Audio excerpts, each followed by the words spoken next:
నమస్తే. 'పుష్ప 2' భారీ వ్యయంతో 3 సంవత్సరాలు నిర్మించినటువంటి చిత్రం విడుదల కాబోతుంది.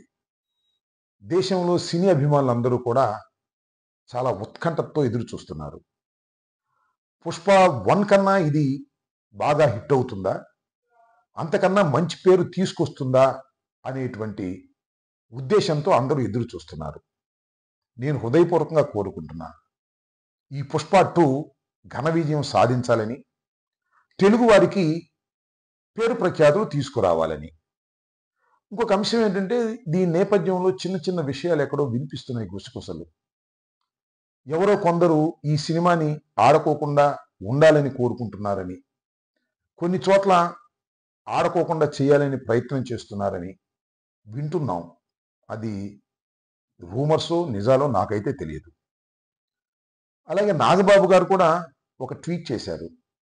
ఏ చిత్రమైనా కష్టపడి తీసేటటువంటి చిత్రం ఆడాలని మనస్ఫూర్తిగా కోరుకుంటున్నాము అనేటువంటి మాట.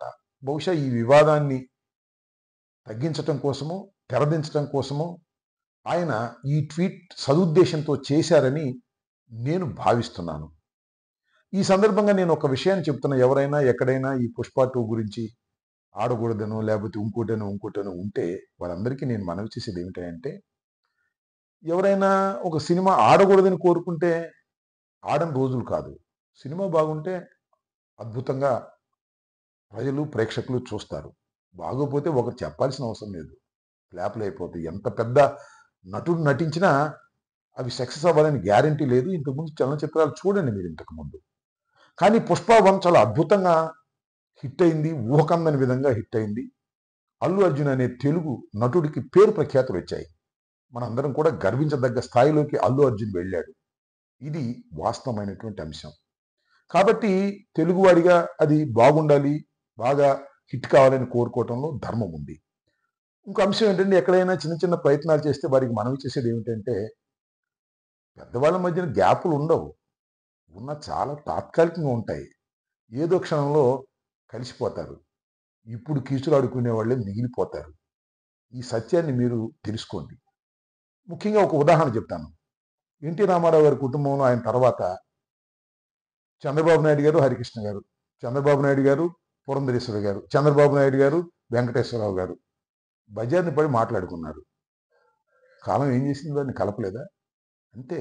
ఏ కుటుంబమైనా చిన్న చిన్న విభేదాలుంటే కలిసిపోతారు అనే విషయాన్ని గుర్తుపెట్టుకోండి. ఎనీహౌ 'పుష్ప 2' ఘన విజయం సాధించాలని తెలుగు ప్రేక్షకులకు, తెలుగు ప్రజలకు, తెలుగు చలనచిత్రంలో ఉన్నటువంటి దర్శకులకు ఇది ఒక మంచి పేరు తీసుకురావాలని, ఇది మన 'బాహుబలిలాగా' తీసుకురావాలని మనస్ఫూర్తిగా నేను ఒక తెలుగువాడిగా కోరుకుంటున్నాను. రాజకీయ నాయకుడిని ఇవన్నీ ఎందుకు అనుకుంటారా? అప్పుడప్పుడు సినిమాలు, రాజకీయాలు మిక్స్ అవుతుంటాయి కాబట్టి, అప్పుడప్పుడు ఉత్సాహంగా ఉన్నప్పుడు కొన్ని విషయాలు మీతో పంచుకోవాలని, షేర్ చేసుకోవాలని ఒక సదుద్దేశమే తప్ప, దురుద్దేశం లేదనేది దయచేసి మీరు గమనించాలి. అపార్థం చేసుకోవద్దు. ధన్యవాదాలు. దేశంతో అందరూ ఎదురు చూస్తున్నారు. నేను హృదయపూర్వకంగా కోరుకుంటున్నా. ఈ 'పుష్ప 2' ఘన విజయం సాధించాలని, తెలుగు వారికి పేరు ప్రఖ్యాతులు తీసుకురావాలని. ఇంకొక అంశం ఏంటంటే, దీని నేపథ్యంలో చిన్న చిన్న విషయాలు ఎక్కడో వినిపిస్తున్నాయి గుసగుసలు.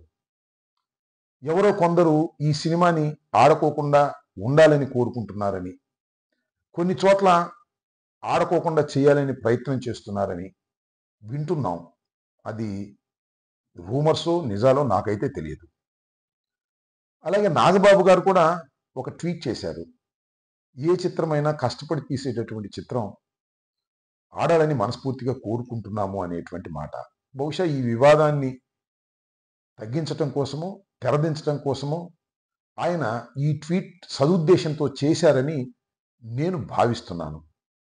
ఈ సందర్భంగా నేను ఒక విషయాన్ని చెప్తున్నా. ఎవరైనా ఎక్కడైనా ఈ 'పుష్ప 2' గురించి ఆడకూడదనో, లేకపోతే ఇంకోటనో ఉంటే వాళ్ళందరికీ నేను మనవి చేసేది ఏమిటంటే, ఎవరైనా ఒక సినిమా ఆడకూడదని కోరుకుంటే ఆడని రోజులు కాదు. సినిమా బాగుంటే అద్భుతంగా ప్రజలు ప్రేక్షకులు చూస్తారు. బాగోపోతే ఒకరు చెప్పాల్సిన అవసరం లేదు. ఫ్లాపులు అయిపోతాయి. ఎంత పెద్ద నటుడు నటించినా అవి సక్సెస్ అవ్వాలని గ్యారంటీ లేదు. ఇంతకుముందు చలనచిత్రాలు చూడండి మీరు ఇంతకుముందు. కానీ 'పుష్ప 1' చాలా అద్భుతంగా